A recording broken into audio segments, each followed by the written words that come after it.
one that I personally like that's in kind of the Baha'i canon, I guess, is it says, the more we search for ourselves, the less likely we are to find ourselves.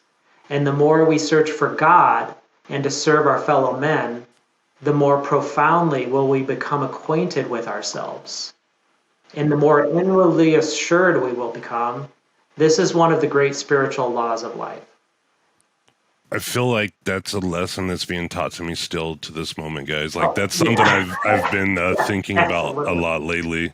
But yeah, no, that makes a lot. And the verse I was talking about was, I tell you the truth, when you did it to one of the least of these, my brothers and sisters, you were doing it to me. Now, he was talking about doing that to Jesus, but I've often wondered if it's also a referral to doing it to yourself, because if it's the least, I don't know. It's just interesting how that was the verse that I was talking about, Randy. Oh, okay. Yeah, that was it.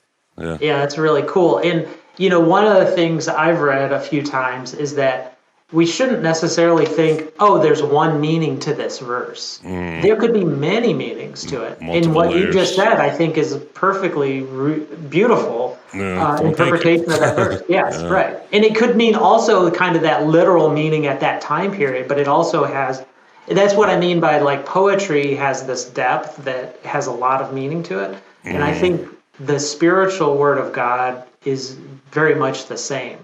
Right. And I think we kind of talked about this, where you could have read a verse 5 years ago, now you read it as a father or whatever, and you're like, oh, wow, I never saw it that way. Yeah, absolutely.